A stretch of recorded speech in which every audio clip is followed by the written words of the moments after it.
안녕하세요. 평범하게 아이들을 키우며 일을 하고 있는 40대 여성입니다. 사람들이 말하길 안락한 환경에 안주하게 되면 발전이 없기 때문에 성공을 하고 앞으로 나아가기 위해서는 꼭 시련과 위기가 있어야 한다고 하는데요. 겪어보니 꼭 그런 것도 아니더라고요. 그리 긴 인생을 살아온 것은 아니지만 부모에게 버림받고 인생의 모든 쓴맛을 다 맛본 결과 견디기 힘든 위기와 시련은 사람을 성장시키는 것이 아닌 절망의 구렁텅이에 빠지게 하는 것 같네요. 가끔은 지금의 삶을 만족하는 것과 별개로 부모에게 버림을 받지 않았다면 더 나은 사람이 될 수 있지 않았을까 싶기도 합니다. 하지만 이미 지난 과거를 되돌릴 수는 없기에 지난날 부모에게 받지 못한 사랑을 자식들에게 최대한 나눠주려 노력하고 있어요. 오늘 말을 꺼내는 것도 고통스러운 과거를 사연으로 보내는 이유 또한 저와 비슷한 처지인 시청자분들에게 조금이나마 위안이 되고자 해서죠. 그럼 지금부터 힘들었던 지난날에 대한 이야기를 꺼내보려고 합니다. 모두들 저의 이야기에 귀를 기울여 주세요. 식탁에 키가 닿지 않았던 꼬꼬마 시절부터 저는 혼자서 밥을 차려 먹는 것이 당연했어요. 어머니가 돌아가시고부터 아버지께서는 남아있는 자식인 저를 사랑과 정성으로 아껴주시기보다 자신의 마누라를 잡아먹는 천덕꾸러기로 생각하셨거든요. 어머니가 돌아가신 후부터 평소에도 술 마시는 것을 좋아하시던 아버지는 알코올 중독자 수준으로 술에 절여진 채 생활을 하셨습니다. 술에 찌든 채 집으로 들어올 때면 너 같은 건 태어나지 말았어야 한다는 폭언을 꼭 한마디씩 하셨고요. 사람의 온기 없는 집에서 그 어떤 어른의 사랑도 받지 못하고 눈칫밥을 먹어서일까요? 어느 순간부터 또래 친구들 사이에서도 학교 선생님들 사이에서도 의기소침하고 어두침침한 아이로 취급받게 되었어요. 또래 친구들과 어울리지 못하고 혼자 겉도는 시간이 많아질수록 스스로를 더 자책할 수밖에 없었네요. 아버지의 말처럼 어머니가 돌아가신 것도 아버지가 되는 일이 없는 것도 다 저의 책임처럼 느껴졌으니까요. 이런 아버지의 무관심은 교복을 입은 중학교에 올라갈 때까지 이어졌는데요. 칼바람이 불어 발이 꽁꽁 얼어붙은 추운 겨울날 아버지께서는 집으로 한 여자를 데리고 오시더군요. 5살 난 아이와 함께 말이에요. 그러면서 오늘부터 어머니의 빈자리를 차지할 사람이니 잘 따르라는 말을 덧붙이셨죠. 새어머니가 될 아줌마의 얼굴을 마주할 때도 아줌마의 다리 밑에 꼭 붙어있는 여자아이를 볼 때도 그저 기쁘게만 느껴졌는걸요. 드디어 기쁨과 슬픔을 함께할 가족이 생긴 거니까요. 무엇보다 같이 식탁에 앉아 밥을 먹을 사람이 생겼다는 것이 제일 기뻤고요. 새어머니께서 집에 온 뒤부터 저희 집에는 웃음꽃이 필 일이 참 많아졌습니다. 새어머니께서는 항상 따뜻한 국과 밥을 내어주셨거든요. 항상 냉기만이 감돌던 부엌에서 누군가가 나를 위해 음식을 만들어준다는 것 자체가 감동이었죠. 기억 속에 사라져가는 희미한 홍기를 느낄 수 있는 환경에 살 수 있다는 것 자체가 너무나 큰 행복이었는데요. 이런 행복은 아버지의 사망 소식과 함께 신기루처럼 사라지고 말았네요. 막노동으로 가족의 생계를 책임지시던 아버지께서 그만 추락사로 인해 눈을 감고 말았던 것이었어요. 장례식을 도와줄 가까운 친인척이 없었기에 아버지의 장례식은 조용하고 빠르게 끝이 나버렸습니다. 아버지를 갑작스럽게 잃어버린 것이 슬프긴 했지만 그래도 견딜 수 있었죠. 제 곁에는 새어머니와 여동생이 있었으니까요. 그런데 새어머니의 생각은 조금 다른 듯 했네요. 예, 어서 짐 챙겨라. 너 나랑 같이 갈 데가 있어. 간단하게 짐을 챙긴 후 새어머니를 따라 나섰는데요. 새어머니와 함께 도착한 곳은 다름 아닌 고아원이었습니다. 새어머니께서는 이미 고아원 원장과 이야기가 되었는지 책가방을 메고 있는 등을 툭 밀치며 빨리 데려가라는 듯이 손을 팔랑이셨어요. 깜짝 놀랄 수밖에 없었습니다. 아무리 피 한 방울 안 섞였다고 해도 3년 동안이나 같이 살았던 가족인데 아무 언제 없이 바로 고아원에 보내버리다뇨. 사정이 있어서 잠깐 제가 살 곳이 필요해서 여기 맡기게 된 거 맞죠? 어머니가 저를 고아원에 놓아둘 리가 없잖아요. 웃기고 있네. 내가 무슨 적십자도 아니고 제정신이니? 남편 잃은 과부 몸으로 남아있는 전 남편 자식까지 키우게? 예, 나는 우리 딸 키우기도 아주 바쁜 몸이야. 걷어둘 친인척도 없으면서 지 친아빠 세상 떠났으면 고아원에서 사는 건 당연하지. 뭘 그렇게 놀라니? 고아원이 어디 괜히 고아원이니? 다 너같이 부모 잃은 애들 모아서 키우려고 세운 게 고아원이지. 난 네 아빠 살아있는 동안 할 만큼 했으니 이제는 너 알아서 살아. 난 네 살 길 찾기도 바쁘니까. 그런 게 어디 있어요. 어머니 저희 집에 하셨던 말 기억 안 나세요? 좋은 엄마 돼주시겠다고요. 어머니가 먼저 말씀해 주셨잖아요. 고아원 밖으로 발걸음하는 새어머니의 치맛자락에 엉켜붙어 오열을 하며 붙잡았습니다. 이미 새어머니의 마음이 떴다는 것을 알고 있긴 했지만 겁이 나 어쩔 수가 없었어요. 이대로 새어머니를 보내면 영영 혼자가 돼버릴 것 같은 그런 두려운 말이에요. 어머머머, 얘가 지금 뭐 하는 거야? 가뜩이나 우리 딸 때문에 또 어떤 놈이랑 결혼을 해야 할지 머리 아파 죽겠는데 너까지 이러면 내가 뭐가 되니? 세상 어느 여자가 죽은 전 남편 애까지 데리고 살 생각을 하겠어. 네 사정이 딱한 건 어쩔 수 없지만 내 코가 석자다 보니 별 수 없구나. 이제 그만 놓으렴. 새어머니께서는 딱 잘라 잡힌 손을 내빼셨죠. 어쩔 수 없이 고아원 생활을 시작해야 했고요. 워낙 성격 자체가 살갑지 않고 내성적이다 보니 또래들과 어울려야 하는 고아원 생활은 지옥과도 같았어요. 그리고 새어머니가 갑작스럽게 떠난 이유를 알고 난 후 더 큰 지옥이 찾아왔네요. 새어머니께서는 아버지께서 남긴 사망보험금을 모두 가로챈 뒤 도망쳤다는 걸 알게 돼 버렸거든요. 자식에게 무신경한 아버지였지만 그런 아버지조차 없이 천혜의 고아가 되자 막막함은 이루 말할 수가 없었습니다. 무엇보다 새어머니에 대한 배신감이 제일 컸죠. 물론 피 한 방울 안 섞인 남의 자식을 고아원에 맡기는 것은 어쩔 수 없는 일이지만 아버지가 남기신 사망보험금을 모두 가로챈 것은 그것과 별개의 일이잖아요. 심지어 자식의 몫으로 나온 금액까지 몽땅 챙겨서 달아나다녀. 당장 새어머니를 찾아가 따지고 싶었지만 현실적으로 그럴 여건이 안 됐기에 더욱 현실에 낙담할 수밖에 없었는데요. 새어머니는 아버지가 남긴 보험금으로 잘 먹고 잘 사는데 나만 이렇게 고아원에 남아 처절하게 살고 있다고 생각하니 더 이상 이렇게 살면 안 되겠다는 생각이 들더군요. 그래서 마음을 고쳐먹고 열심히 살기로 결심을 하게 된 것이죠. 현재 할 수 있는 것은 공부밖에 없었기에 아무리 힘든 일이 있다고 해도 악착같이 이를 악물며 공부를 하게 되었네요. 그것만이 암흑 같은 현실을 벗어나게 해줄 유일한 탈출구 같았으니까요. 이런 노력 덕분인지 성적은 가파르게 치고 올라가 전교권에 들게 되었습니다. 그리고 얼마 안 가 후원도 들어오기 시작하더라고요. 저의 사정을 딱하게 생각한 모 대학교의 교수님께서 성인이 된 후 자립을 할 때까지 후원을 해주기로 약속을 하셨거든요. 교수님께서는 한 달에 한 번 고아원에 방문해 도움이 될 만한 이야기도 해주시고 꿈도 못 꿔볼 경험도 하게 해주셨기에 더욱 힘을 내어 공부를 하게 되었네요. 교수님의 정성에 보답하고 싶다는 생각이 들었는걸요. 공부를 하며 힘든 순간은 불쑥불쑥 찾아왔지만 그때마다 교수님이 베풀어 주셨던 은혜를 생각하며 공부를 놓지 않았고 그 결과 서울에서 내노라는 명문대학교에 입학을 할 수 있었답니다. 대학교에 간 후 교수님께서는 제 손을 꼭 잡아주시며 그동안 고생했다고 따뜻한 위로의 말을 건네주셨습니다. 그 후로 교수님의 집에 자주 드나들며 교수님의 가족분들과 허물없는 사이로 지내게 되었죠.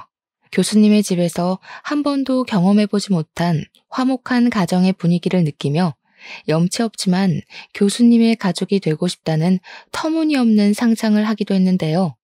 놀랍게도 하늘은 이 어처구니없는 소원을 이루어 주시더라고요. 같은 학교에 재학 중이던 교수님의 아들이 진지한 만남을 제안한 것이었죠. 만남을 시작했을 때만 하더라도 덜컥 겁이 났어요. 교수님께서 아들과의 교제를 반대할 수도 있는 거잖아요.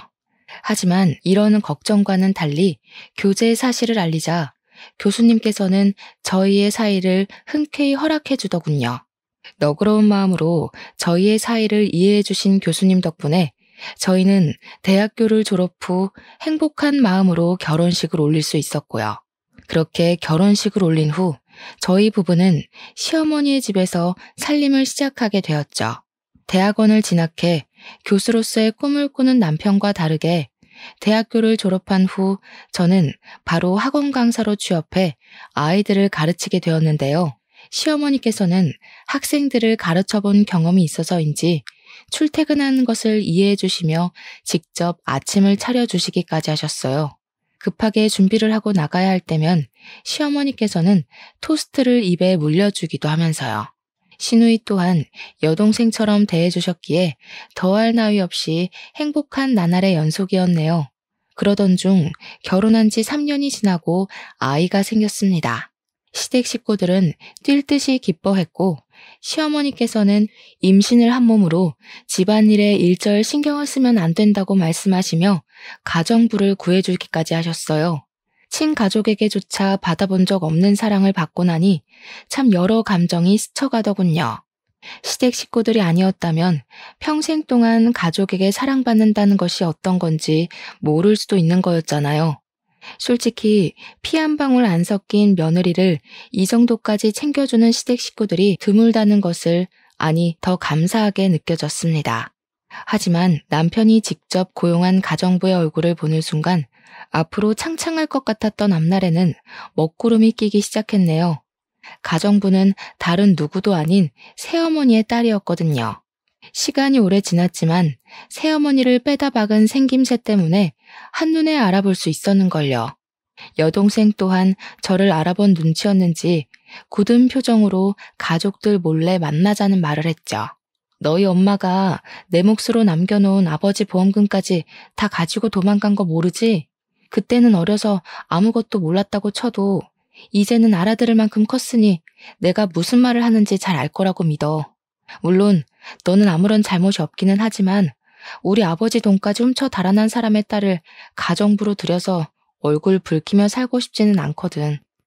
내 몸 편하자고 가정부를 들인 건데 가정부 때문에 집에 들어오기 싫을 정도로 불편하면 돈을 주면서까지 사람을 부릴 이유가 전혀 없잖아.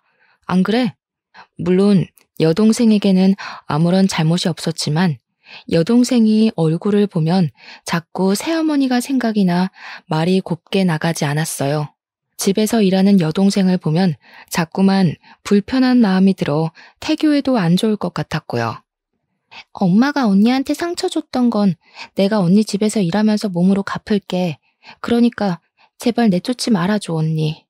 엄마 병원비도 해도 한 달에 몇백씩 깨지는데 여기서 일 못하면 나 진짜 사채빚이라도 끌었어야 할지도 몰라. 아픈 곳 없이 정정하시던 분이 왜 병원 신세를 지시는 거야?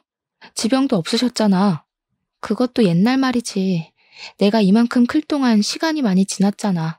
사실 새아버지 돌아가시고 나서 우리 모녀 고생만 하면서 살았어. 이상하게 새아버지 돌아가신 후부터는 일이 잘 안 풀리더라고.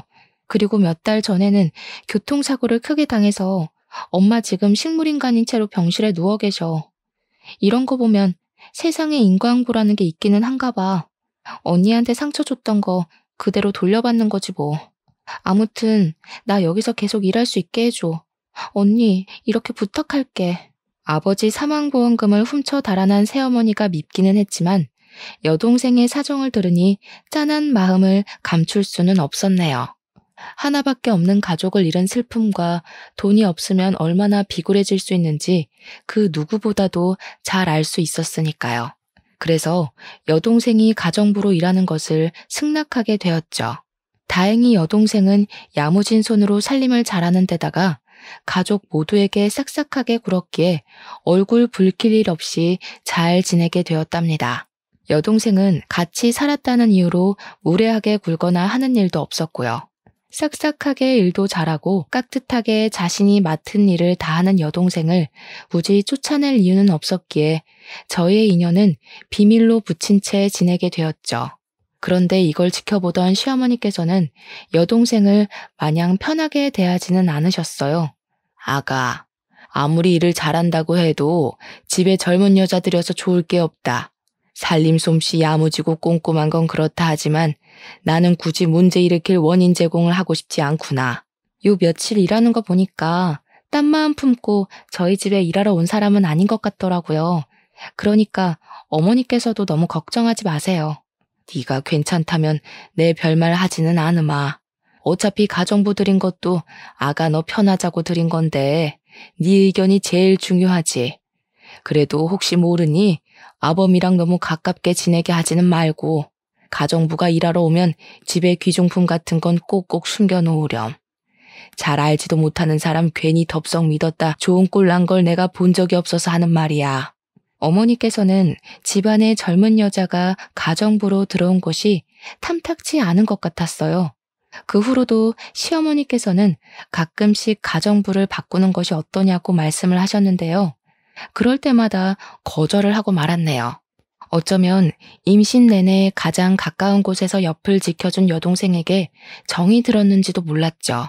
시간은 흐르고 흘러 임신 막달이 다가오고 출산 예정일을 일주일 앞둔 날이었습니다.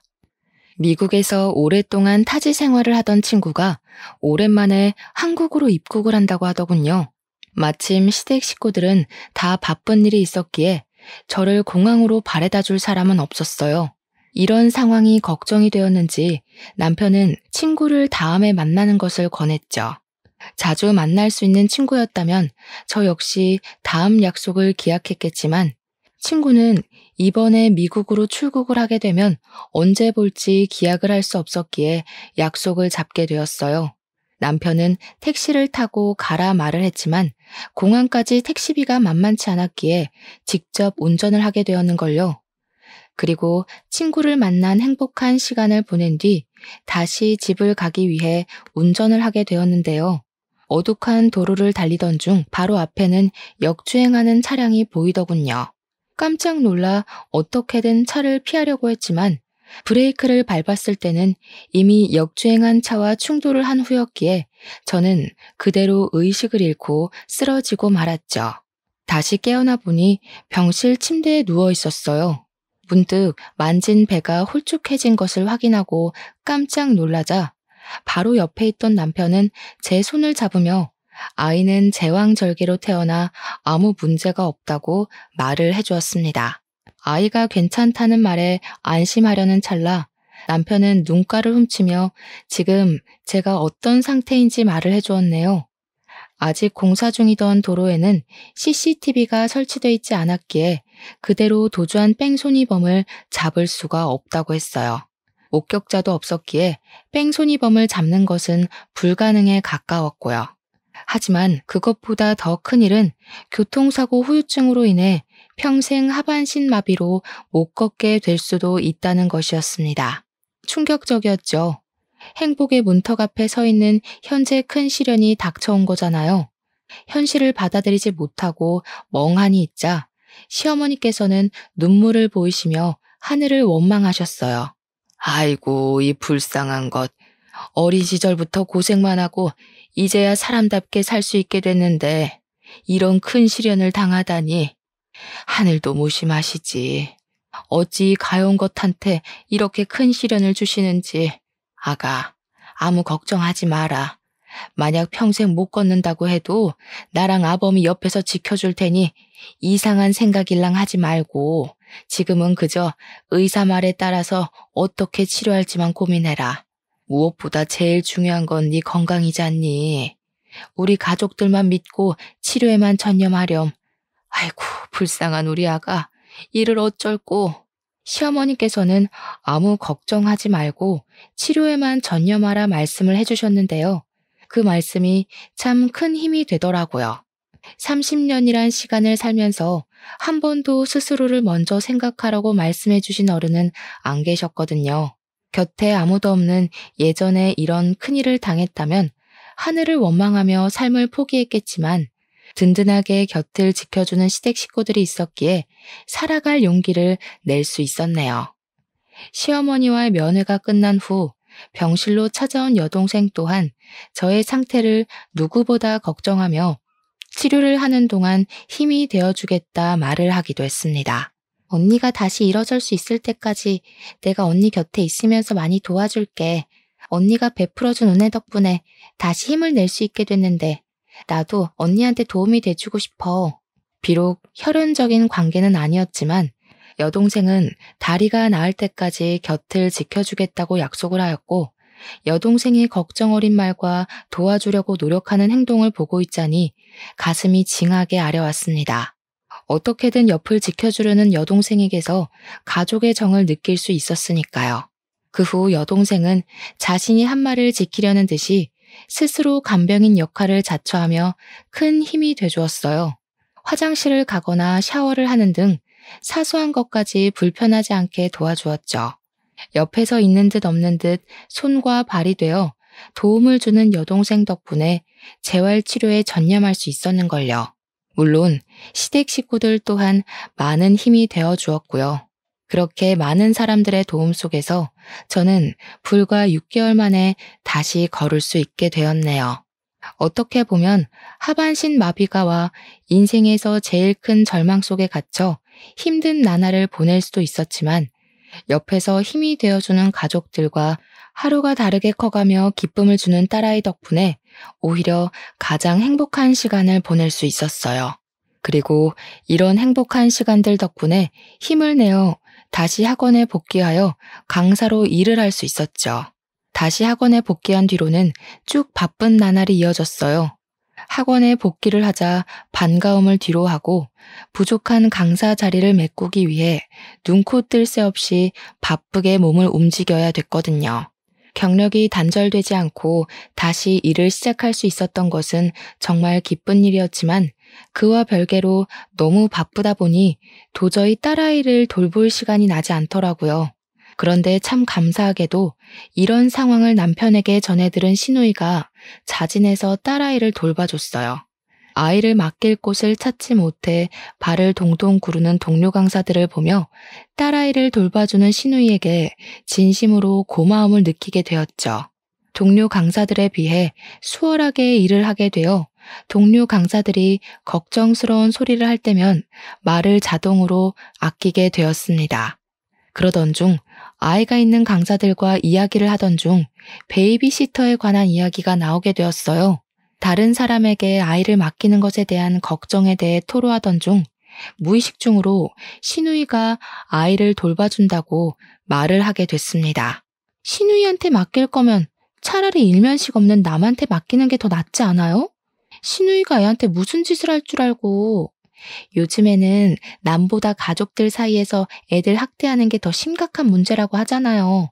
그리고 아주 만약에 베이비시터가 애를 학대한다고 하면 돈 주고 부린 사람이니 자르면 그만인데 시누이는 아니잖아요? 막무가내로 굴어도 시댁 가족이란 이유로 계속 가족 행사 있을 때마다 얼굴 부딪혀야 되잖아요. 그럴 바에는 돈 주고 사람 부리는 게 낫지. 다른 사람은 어떨지 모르지만 저희 형님은 그럴 뿐이 아니어서요.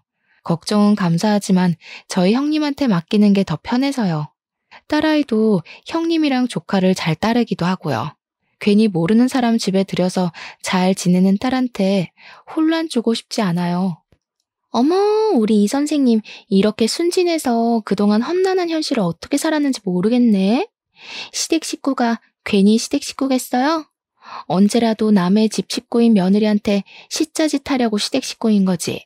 아무리 사람이 좋다고 해도 친정 식구랑은 다르죠. 이 선생님도 괜히 고집 부리지 말고 사람 부리는 거 한번 생각해봐요. 세상에서 제일 못 믿는 게 결혼한 후 남편이랑 그 집 식구들이에요. 한치 앞을 모르는 게 사람 밀이라고 했어요. 지금이야 좋을지 모르지만 나중에는 어떻게 될지 모르는 일이지. 다른 일도 아니고 자기 자식 일인데 잘 생각해봐요. 동료 강사가 해주는 말을 이해 못하는 바는 아니지만 저희 시누이는 절대 그럴 사람이 아니거든요.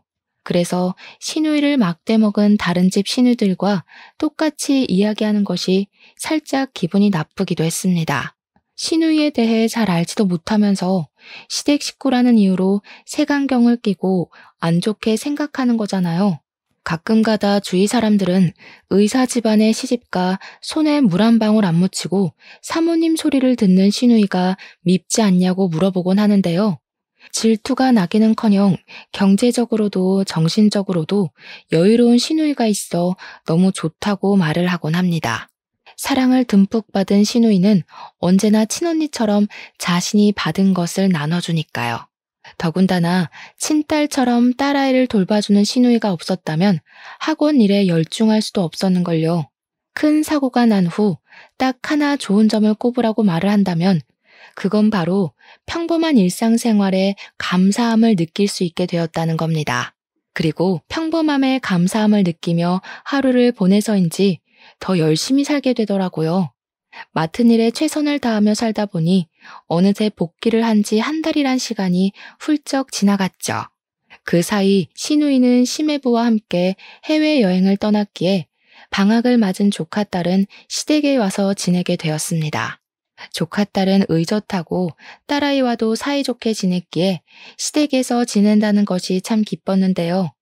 학원 일 때문에 늦게 귀가를 하던 딸아이와 놀고 있던 조카딸은 의외의 이야기를 꺼내더군요. 외숙모는 왜 삼촌이랑 안 놀아? 뜬금없는 조카딸의 말에 고개를 갸우뚱했습니다. 아마도 남편은 대학 교수 임용을 준비하는 탓에 바쁘고 저 또한 학원 일로 바빴기에 그런 생각을 하는 듯 했어요. 요 근래 저희는 서로 붙어있는 날은 손에 꼽을 정도로 적었거든요. 상황을 이해시키고자 말을 하자 조카딸은 고개를 갸우뚱거리며 의미심장한 말을 했죠. 삼촌이 바빠서 그런 거라고? 이상하다. 아줌마랑은 밤마다 잘만 놀았는데 외숙모가 너무 바쁜데 심심해서 아줌마랑 노는 건가? 아줌마랑 놀다니? 그게 무슨 말이야? 외숙모 아직 몰랐어? 삼촌 밤마다 밥 주는 아줌마랑 나와서 노는데. 조카딸이 말하는 밥 주는 아줌마는 제 여동생이 확실했습니다. 밤마다 여동생과 남편이 만나다니 의문점이 드는 것이 한두 가지가 아니었어요. 일단 남편과는 각방을 쓰는 것도 아니었고 한 침대에서 생활을 했기에 남편의 인기척이 나면 바로 깰 수밖에 없잖아요. 그런데 저는 한 번도 집에서 깬 적이 없었는걸요. 그래서 조카딸이 착각했을 수도 있다는 생각이 들어 다시 물어보게 되었죠. 잘못 본 건 아니고 삼촌이랑 아줌마랑 밤에 놀 일이 없잖아. 왜 숙모는 내가 바보인 줄 알아? 저번에 물 마시러 가면서 내가 봤단 말이야. 내가 볼 땐 삼촌이랑 아줌마가 외숙모 몰래 비밀놀이를 하는 것 같아. 안 그럼 외숙모만 쏙 빼놓고 삼촌이랑 아줌마가 밤마다 놀러 갈 리가 없잖아. 조카딸의 말을 듣고 기억을 되짚어보니 수상한 것이 하나 있긴 했습니다. 남편이 건강을 챙겨야 한다는 명목으로 챙겨준 비타민이었습니다. 그것만 먹으면 잠든 기억도 없이 쥐도 새도 모르게 잠들어 다음 날이 되어서야 일어난다는 것이었죠. 비타민을 먹었을 때만 하더라도 누적된 피로로 인해 쓰러지듯이 잠에 들었다고 생각했지만 다시 생각해보니 비타민이 원인인 것 같았어요. 물론 가장 사랑하는 남편을 의심하고 싶지는 않았지만 행동이 수상했기에 의심을 안 할 수가 없었는걸요. 그래서 그날만큼은 남편이 건네준 비타민을 먹는 신용만 한 후 잠에 들은 척 연기를 하게 된 거고요. 물증 없이 의심만 키워가는 것보다는 나은 일이잖아요. 설마 하는 마음에 눈을 감고 있자 남편은 기다렸다는 듯이 나갈 채비를 하고 방 밖으로 나가더군요. 밖에서 들리는 말소리에 귀를 기울여 보니 여동생과 함께 이야기를 나누는 것이 분명했죠. 이러니 저러니 해도 빨리 끝내는 게 낫지 않겠어요? 모두를 위해서도 그게 좋을 것 같은데. 아직 집사람 몸이 다 낫지도 않았는데 갑자기 이러는 법이 어디 있어? 아직 약속한 시간 지나지도 않았잖아. 그러지 말고 조금만 더 시간을 줘. 그럼 저보고 이 거지 같은 가정부 일을 계속하라고요? 집안일이 하기 싫으면 새로운 사람 구해줄 테니까 집에서 쉬고 있어. 그 후 일은 내가 알아서 할 테니까. 아이고, 내가 집에 없으면 그 사이 어떤 일이 일어날 줄 알고 쓸데없는 소리 하지 말고 따라 나와요. 시간 없으니까. 목 끝까지 이불을 덮고 있는데도 한겨울에 발가벗겨져 있는 것처럼 소름이 싹 돋았어요. 그동안 남편과 여동생은 저의 눈을 속여가며 밤마다 만났다는 것이 분명해졌으니까요. 가슴에서는 우라통이 터지고 몸은 꼼짝할 수 없을 만큼 무거웠지만 두 사람의 비밀을 알게 된 이상 손 놓고 바보처럼 있을 수만은 없었습니다. 그래서 황급히 침대에서 일어나 두 사람을 뒤따라 나간 것이죠. 다행히 밖으로 나가자 두 사람은 한 번 시작한 말다툼으로 인해 아직 출발을 하지 않고 있었습니다. 덕분에 저는 수월하게 택시를 타고 두 사람을 따라갈 수 있었고요. 남편과 여동생이 타고 간 차를 따라가는 동안 주먹을 쥔 손에서는 흥건히 땀이 났죠. 남편과 여동생이 도착한 곳은 허름한 주택들이 모여있는 빌라촌이었는데요. 택시에서 내리기도 전 두 사람은 빠르게 차에서 내려 바로 앞에 있는 반지하 빌라로 걸어 들어갔어요. 그걸 보고 있자니 마음이 급해져 저 또한 종종 걸음으로 뒤를 따랐고요. 택시에 내릴 때만 해도 마음이 급해져 걸음이 빨라졌지만 막상 반지하 앞에 서니 집으로 달아나고 싶다는 생각이 들고 말았네요. 이 문을 열고 들어가면 더 이상 남편과 여동생을 예전처럼 대할 수도 소중한 관계를 이어가지도 못할 것이 뻔했으니까요. 겁쟁이라 생각하실 수도 있었겠지만 두 사람이 들어간 문 앞에 서니 그냥 모른 척하고 지낼까 생각도 했습니다. 혼자만 입을 다물면 저희 가족은 전처럼 화목하게 지낼 수 있는 거니까요. 하지만 다시 머리를 흔들어 생각을 고쳐먹었어요. 한평생 고생한 스스로를 위해서라도 거짓된 행복을 쫓는 것은 옳지 않은 일이라고 생각했거든요. 귀를 기울이자 흐느끼는 여자의 목소리가 제일 먼저 들렸어요. 집중해보니 그 목소리가 익숙하게 들리더라고요. 흐느끼는 소리 뒤로 남편이 애원하는 소리가 들렸고 그만 흥분을 주체하지 못하고 문고리를 돌리고 말았습니다. 문고리를 돌리자 잠기지 않은 문은 벌컥 열리고 말았는데요. 안쪽의 풍경에 드러나는 순간 그동안의 걱정도 두려움도 모두 잃어버리고 말았어요. 의자에 앉아있는 여동생 앞으로 남편과 시누이는 무릎을 꿇고 있었거든요. 너무나 충격적인 모습에 머리를 굴릴 생각도 하지 못하고 그 자리에 서서 반지하 안을 멍하니 바라볼 수밖에 없었네요. 세 사람 역시 당황해 보인 건 마찬가지였고요. 무릎을 꿇고 있던 남편은 여길 어떻게 알고 왔냐며 호통을 쳤어요. 너무나 갑작스럽게 일어난 일에 머릿속은 온통 혼란스럽기만 했습니다. 상황은 예상한 것보다 더 이상하게 흘러갔으니까요. 이도저도 못하는 상황에 여동생은 의자에서 일어나 저에게 걸어오더군요. 이게 도대체 어떻게 된 일이야? 형님하고 애아빠가 왜 네 앞에 무릎을 꿇고 있는 거야? 언니는 부모도 없이 산전수전은 다 겪었으면서 어쩜 이리 순진해?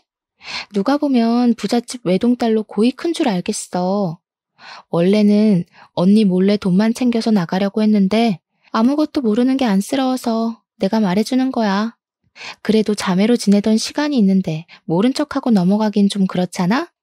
아리송한 말에 의아해하자 곧이어 여동생의 입에서는 믿을 수 없는 말이 나오게 되었네요.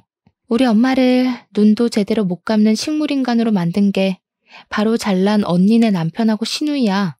이렇게 말하면 이제 좀 상황 파악이 되려나? 뭐? 아니 도대체 그게 무슨... 당신이 직접 말해봐. 아니지?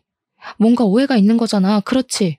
미안해 여보. 사고여서 나도 어쩔 수가 없었어. 당신한테 말하면 걱정할까봐 차마 말할 수가 없었어. 남편이 말하길 늦은 밤 시누이와 함께 집으로 오던 중 무단 횡단을 한 사람으로 인해 교통사고로 났다고 해요.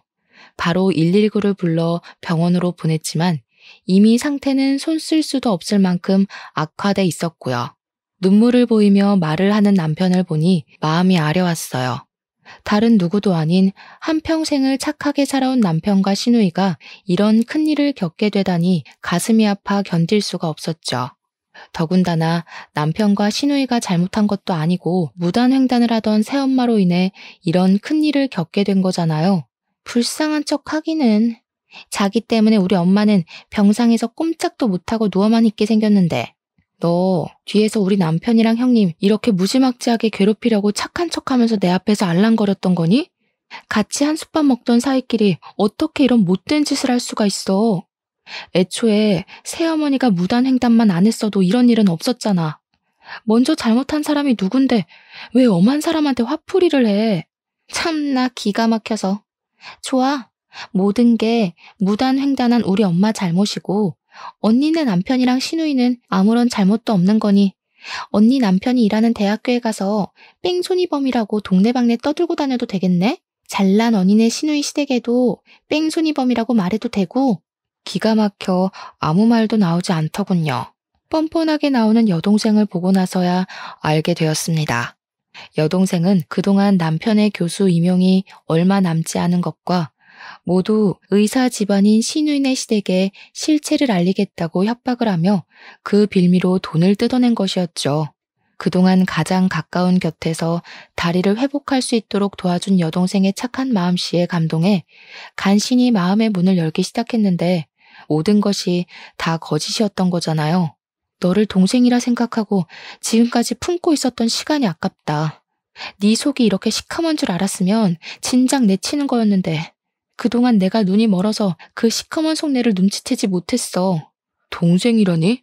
당신한테 가족은 돌아가신 장인어른만 있었던 거 아니야? 의연중에 나온 동생이란 말에 남편은 의아해했고 저는 그동안 여동생과 비밀로 했던 속내를 말하게 되었네요. 말을 하고 보니 이상했어요.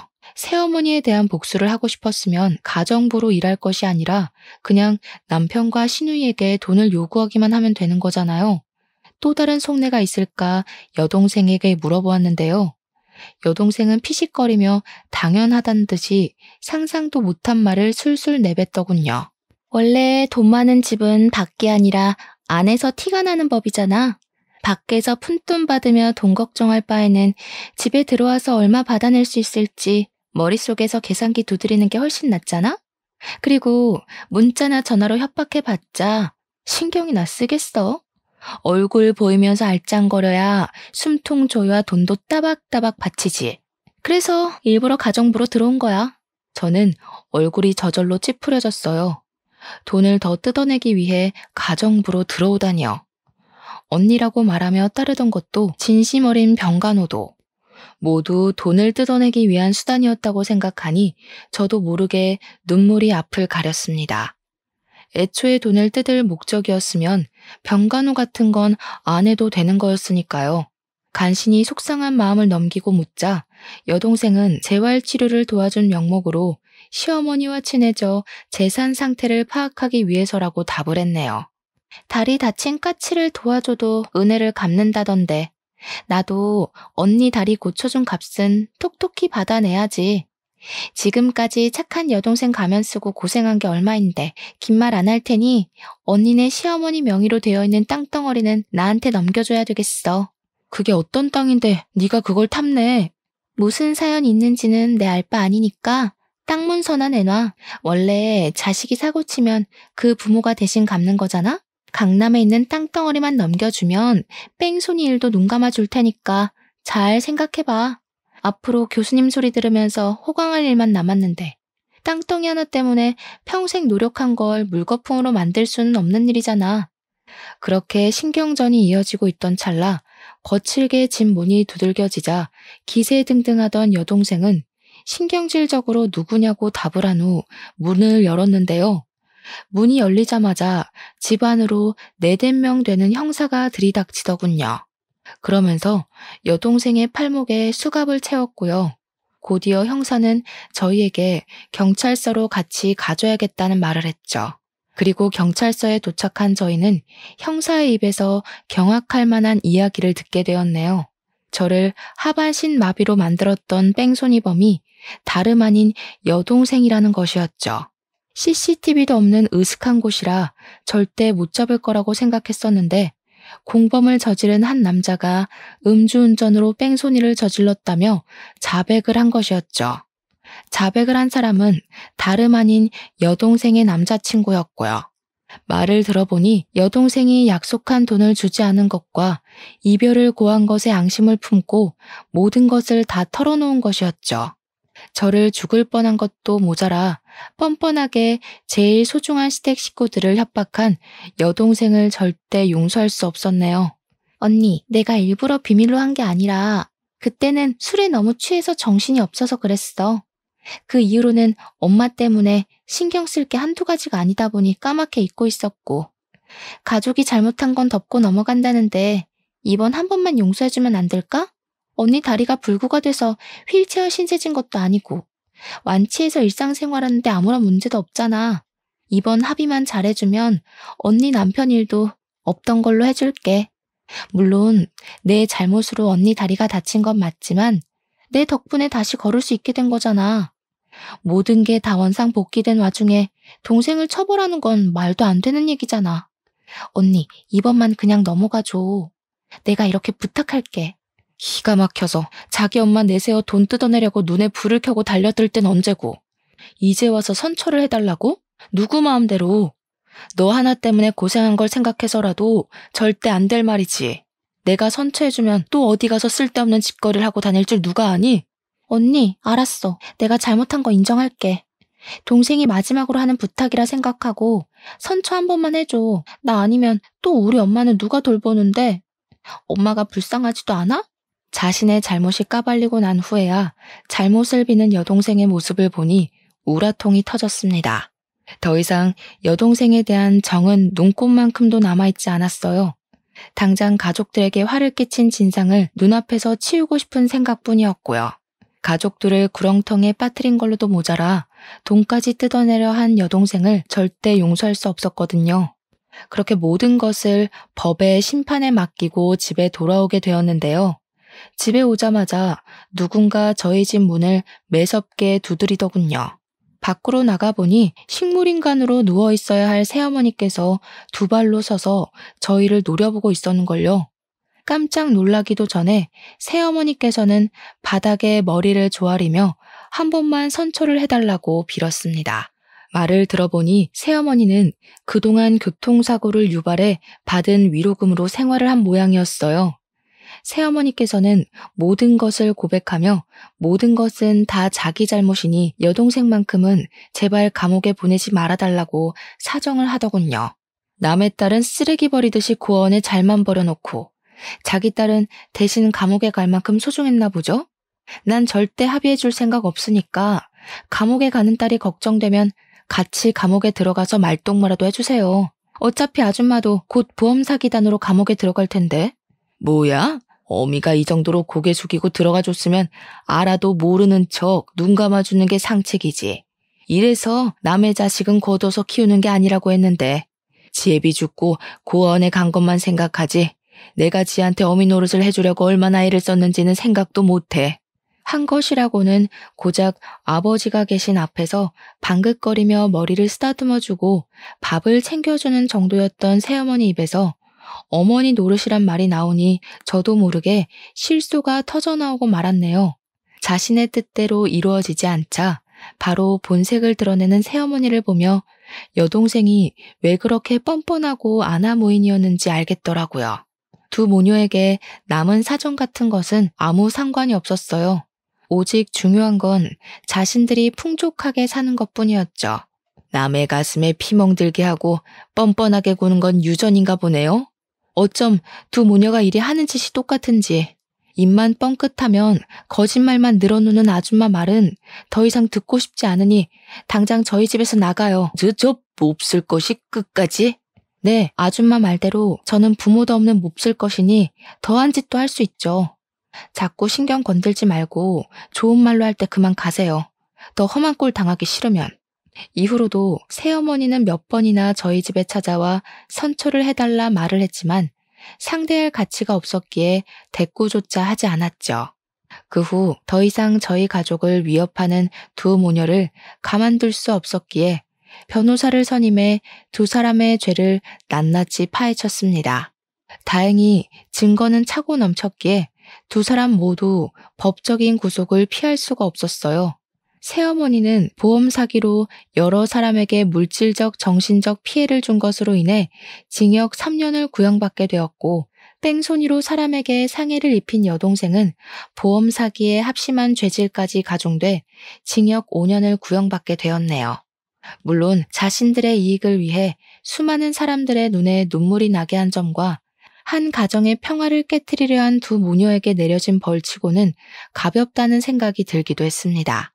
하지만 더 이상 새어머니와 여동생이 저희 가족을 건드리지 못한다는 점에서 위안을 얻게 되었는걸요. 현재 저희 가족은 지난날에 힘들었던 일을 잊고 잘 지내는 중입니다. 일이 마무리된 지 얼마 안 되었을 때만 해도 남편과 시누이는 불안한 마음을 감추지 못했는데요. 시간이 흐르자 불안함은 자연히 사라졌네요. 무사히 교수 임용을 맞춘 남편은 그날의 사건 이후 더 잘해주려 노력을 하고 있답니다. 제 덕분에 집안의 평화는 물론 잘못된 점까지 바로 잡을 수 있었다면서요. 그런데 요즘 눈치 없는 불청객은 자꾸 편지를 보내오곤 해요. 어린 날 같이 지낸 정을 생각해 출소를 한 후 자신과 새어머니가 가정부로 일할 수 있게 도와달라고 하는데요. 절대로 새어머니와 여동생을 집안에 들일 생각은 없어요. 기회란 건 과거의 잘못을 뉘우친 사람에게만 주는 것인데 악독한 두 사람에게 그 기회를 주는 건 너무 아깝잖아요. 똑같이 힘들었지만 학원 강사가 되어 평범하게 사는 저와 다르게 징역살이를 하며 자기 팔자를 꼰 새어머니와 여동생을 보니 이런 생각이 들더군요. 자기에게 닥친 시련과 위기를 어떤 방향으로 해결하는지가 인생에서 제일 중요한 일이라고 말이에요. 그런 의미에서 현재 말 못한 사정으로 힘들어하는 시청자분들께서도 제가 쓴 사연을 들으신 후 절대로 나쁜 유혹에 빠지지 말고 꿋꿋하게 올바른 길로 향하며 힘든 과정을 이겨내시기 바랄게요. 그렇게 된다면 꼭 인생에 꽃 필 날이 오기 마련이니까요. 인생에서 꽃을 피우는 계절이 봄에만 있지 않다는 것을 시청자분들께서 꼭 알아주셨으면 합니다. 그럼 시청자분들의 앞날이 만개한 꽃이 가득하길 빌며 오늘 사연을 마치도록 할게요. 지금까지 사연을 시청해주신 모든 분들 진심으로 감사드립니다.